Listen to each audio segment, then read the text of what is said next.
It is Monday, February 10, 2025. Time for yet another podcast episode of This Week in College Viability News and Commentary. Hi, everybody. Gary Stocker back again for another podcast episode.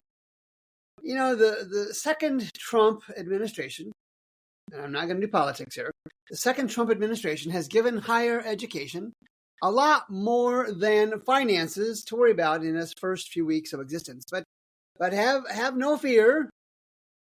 I will continue to stay focused on the financial health and viability of public and private colleges. And as I have shared regularly, the market always adjusts.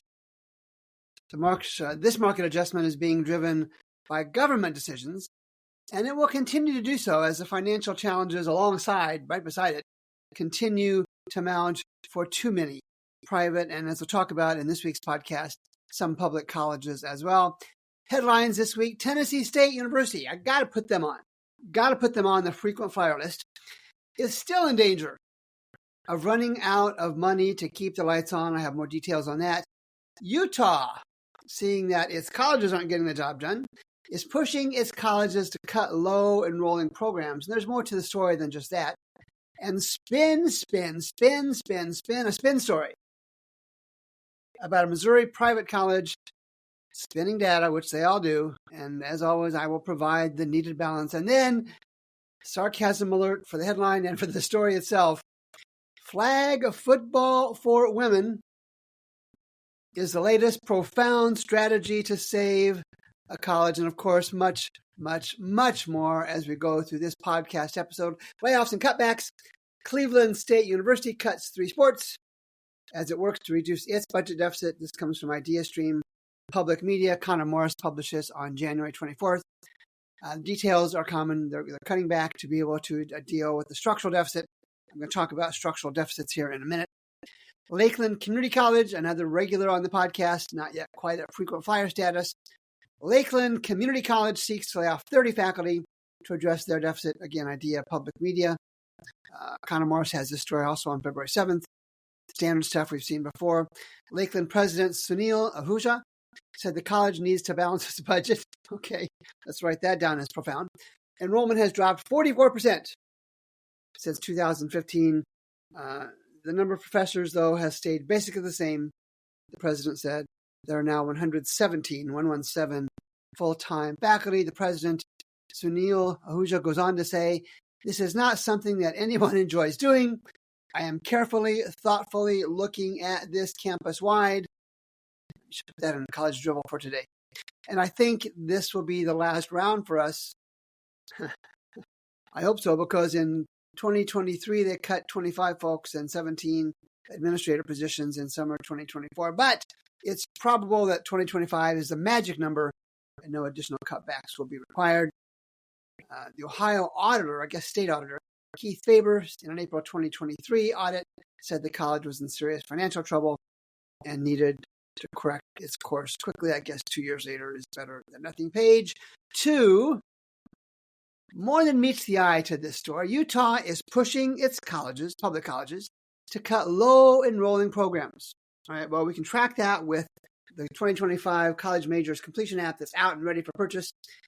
It's putting $60 million, the state of Utah is putting $60 million at stake. The story is by Krista Denton in the Chronicle for Higher Education. The story leads with Utah's higher education system is facing a $60 million cut. But it might come with an asterisk. Colleges can earn a share of the money back if they spend it in areas identified by the legislature. That's got to make faculty really happy. The bill awaits the signature of Utah Governor Spencer Cox. It specifies that about $60 million of the annual higher education budget be shifted toward strategic reinvestment. All right, drivel, I'll give you that.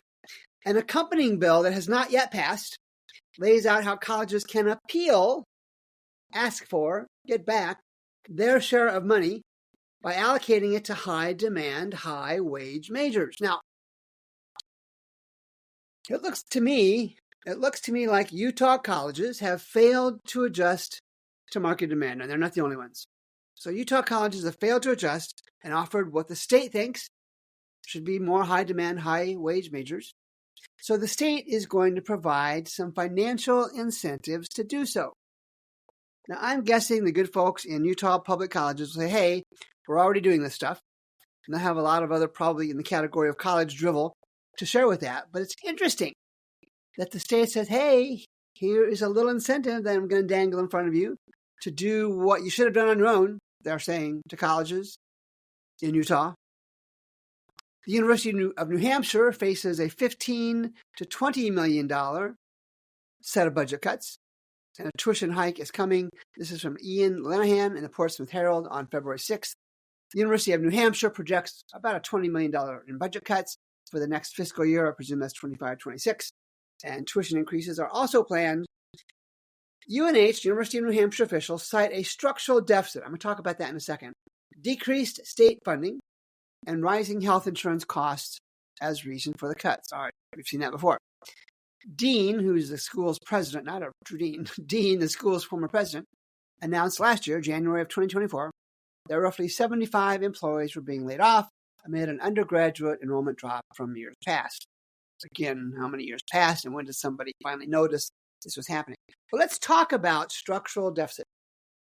So a structural deficit occurs when any organization, but we're going to focus on universities, a structural deficit occurs when the university's ongoing expenses consistently, not just a one-time shot, expenses consistently exceed its ongoing sources of revenue or income. Structural deficit is not a shot in the dark, not a one-year thing. It is a pattern. And the definition goes on to say, unlike a temporary budget shortfall, structural deficit is a recurring gap that requires long-term solutions. We see the structural deficit reference in almost, if not, every story that I have on colleges and cutbacks and layoffs and closures. And it is to reinforce, it's not just a one-time thing. This is something that's been going on for a long time. We see that here in the New Hampshire story. And colleges are just chronically and historically way too slow to say, hey, numbers are not going in the right direction. All right, get out your old-fashioned 33 record player. We got a spin story going here. The headline reads, Campus Experiences Record Spring Enrollment. Now, I've seen this story many times from different colleges. I'm letting most of them go. I just don't have time to go and adjust the spin for everyone. Campus Experiences Record Spring Enrollment. This is a February 25th internal story from Missouri Valley College. It's a smaller private college in the middle of Missouri. And so here's the spin alert from the story, from the internal story. 1,381 students enrolled in spring 2025. I don't think it identifies whether it's total or full-time equivalent. I don't know that it matters. It's a 13% increase over last fall. All right, spring to fall comparisons, that's interesting. So, of course, I'm here to do the rest of the story, as the late, great Paul Harvey often did. Missouri Valley had 3,012 full-time equivalent students in the year 2015. 2.5 times what they're reporting in the spring of 2025. They had 2,668 as recently as 2022, and that was down 344 students over those 8 reported years, 2015 to 2022. So let's do the math. I got out my iPhone/calculator. 2,668 minus 1,381 from 2022 is down 1,287 students since just 2022. So they're spinning a short data sample. They're looking at the data saying, what can we spin out of this? And they chose a spring to fall increase. And I don't doubt the numbers. I'm not going to doubt the numbers at all. It'd be dangerous for them to make those up. But what else is going on? Revenue's up 3%, just 3% from 2016 to 2023. And this is from Matt Hendricks' Advanced Compass. Expenses are up 22%. That's a 19% gap. Expense growth has been hovering around the 75th percentile, which means 75% of private colleges expenses have gone up less than Missouri Valley's. Their net tuition revenue has been flat. I will grant them many colleges have net tuition revenue going down. Enrollment has grown for sure in the last year, but the draw on the endowment, it's a small endowment as I recall, is increasing in the post-pandemic era. And here's the spin reality. I've shared this before. Missouri Valley College is managing by public relations. They take isolated data points and spin them. Nothing wrong with that. Sadly, it's the American way. But that's why I'm here. That's why I developed the College Viability app. That's why Matt Hendricks developed his Advanced Compass and his Strategic Compass. We are both examples of a small but maybe growing cadre of higher education data entrepreneurs working to improve the financial transparency of colleges. Is Missouri Valley College a bad college? It's not likely. Are their finances strong? I have my concerns. I'll let you draw your own conclusions just based on the limited data I have and on the 2025 College Viability app that's coming out and on the Advanced Compass from Perspective Data Science and Matt Hendricks. Critical thinking is a skill most colleges would like to offer, but most simply don't get it done. Maybe the students at Missouri Valley can take the actual data, like I just shared, do some research on their own and start practicing critical thinking on their own instead of spin. Page 3. Sarcasm alert. I wish I had music to go with this. Lourdes University announces addition of women's flag football. This is from the Wolverine Hoosier Athletic Conference. Now, I'm not going to delve into the details here. It's at a sport in Normal Groves. That's the operating premise. And I and others have talked about how this is a false assumption. And it's, again, yet another management by public relations tactic. Lourdes University is in Ohio. And, of course, just like I did for Missouri Valley, I'm going to the data. I'm going to the financial data for Lourdes University in Ohio. Full-time equivalent enrollment is down 21%, 270 some odd students from 2015 to 2022. The 2023 data will be out with the 2025 version of the College Viability app. Tuition fees down $8 million, down 40%. And the 2022 endowment wasn't much more than college couch money at $8.5 million and change. And the 4-year graduation rate for undergrad students over that same 8-year period hovers around 40%, 4 in 10, 40 out of 100, 400 out of 1,000 is all that graduate of the students that started at Lourdes University. Yet, women's flag football should fix it all. Jeez. Is your master's degree useless? This is a story from The Economist, and I don't often quote The Economist on the podcast. This is from the November 18th, 2024 edition. New data show a shockingly high proportion of courses, they're talking about master's courses, are a waste of money. Well, we've heard that before, and I'm not sure I've seen it documented like they do here at The Economist. And the story reads, since 2000, the cost of postgraduate or master's degree study in America has more than tripled. The cost has more than tripled in real terms in the last 25 years. This is according to the Center on Education and the Workforce at Georgetown University, and we have used that as a source before on the podcast as well. The median borrower for a master's degree now acquires around $50,000 in debt while completing their second degree or their master's degree. And that's up from $34,000 20 years ago. Almost, now listen to this, almost half of the money America's government lends to students goes to postgraduates, even though they are only 17% of learners. And for those that didn't pay attention to math class, almost half is 50%. So 50% of government lending goes to only 17% of learners. This is not good news for higher education.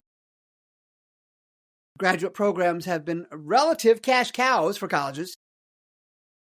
And when students start seeing stats like this, and they're not seeing the income that follows that 50,000 or so in debt, it will not be a positive financial development for colleges. Page 4, Tennessee State.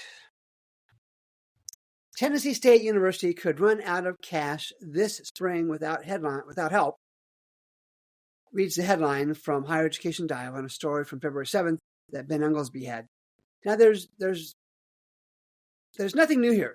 This struggling college is an HBCU, is dependent on state money to survive.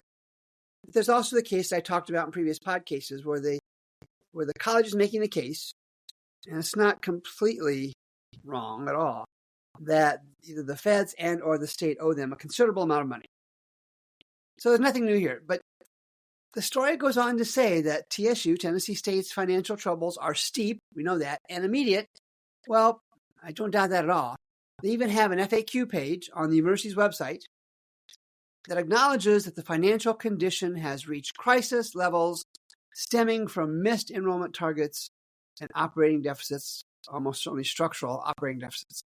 This fall, I've talked about this before, the university posted a projected deficit of $46 million by the end of this fiscal year. I'm guessing that will be June 30th. And it just reinforces that I believe we'll see a dramatic scenario on the campus of Tennessee State University play out in the coming weeks. I have no idea how it's going to shake out. Ben Unglesby, who writes that TSU could run out of money to pay its bills as soon as this April or this May. So stay tuned. We're going to make Tennessee State a frequent flyer on the show. They've earned it. While I still believe it's highly unlikely that this or many publics at all will close. There's too much politics involved. I do believe that it's realistic, and the data suggests this. I do believe it's realistic that Tennessee State and many other publics and privates will have to shrink considerably for survival today, and maybe big time, maybe thrive somewhere down the road. It's simply, folks, like I've said so many times, too many colleges, too many college seats, even though this is an HBCU. Too many colleges, too many college seats, and not enough demand. Not enough demand for those seats. And until that is addressed, we're going to continue to see stories like I have recorded and shared for the last few years. I'm going to take the last story for today from a LinkedIn post, and I'm not going to cite the source because I didn't get their permission, but you can find it on LinkedIn. You can find it on the search criteria I'll give you here. There is a research report done by Intelligent.com in December of 2023, and it was a survey of 800 U.S. managers, directors, and executives who are involved in hiring recent Gen Z college graduates. And here are the key findings. I hope you're sitting down. 2023 research, Intelligent.com, 800 U.S. managers, directors, and executives who hire Gen Z. 38% of employers avoid hiring recent college graduates in favor of older employees. Grab the sides of your chair for this one. 1 in 5 employers, 1 in 5, have had a recent college graduate bring a parent to a job interview. 61% of Gen Zs are late to work, 52%. According to this research, Intelligent.com, 53% struggle with eye contact. 50% are difficult to manage. 47% dress inappropriately. And 58% of these 800 U.S. managers, directors, and executives say recent college graduates are unprepared for the workforce, and nearly half of these employers have had to fire recent college graduates. So I'm going to do the wrap. I'm going to do the wrap based on this story from Intelligent.com, on this research from Intelligent.com, the story posted to LinkedIn. A parent to a job interview, dressing inappropriately, unprepared for the workforce are just a few of the many indictments in that research. This reflects on higher education's lack of success in adapting to the times. Colleges continue to focus too much on what they have always done. Content, and more content. And of course, that is what they are paid to do. But look at those numbers. I just go back and rewind the podcast. Listen to those numbers. Find the research on your own. Students, as we know, students and their families are spending tens of thousands of dollars in many cases to get prepared for an income-earning job. And this research dramatically statistically suggests, they are not getting what they paid for, maybe the content, though that's problematic at best. And for those in higher education that argue that it's not their job to prepare students for income earning, your lack of understanding of market dynamics is telling, demonstrably so. The diplomas, your college awards, are just a ticket for a conversation about a job. There has to be some preparation. And if that, to those who think it's not your job to prepare students for income-earning careers, if that's where you want to leave your students, a diploma and limited to no job skills, shame on you. And I regularly see content that indicates the market is moving, and I'm sure you do too. Content that indicates the market is moving away from college degrees to other income-earning education, all sorts of options. And yes, I focus on the financial health of colleges, but to me, this is an indirect indicator of why so many colleges are financially challenged. They take their students' tuition money, and then don't finish the task of helping those students find a job and a career with sufficient compensation that deserves a geesh. Hey, thanks for listening. I'll be back next Monday with another higher education news and commentary podcast for College Viability. I'm Gary Stocker. We'll be back again next Monday.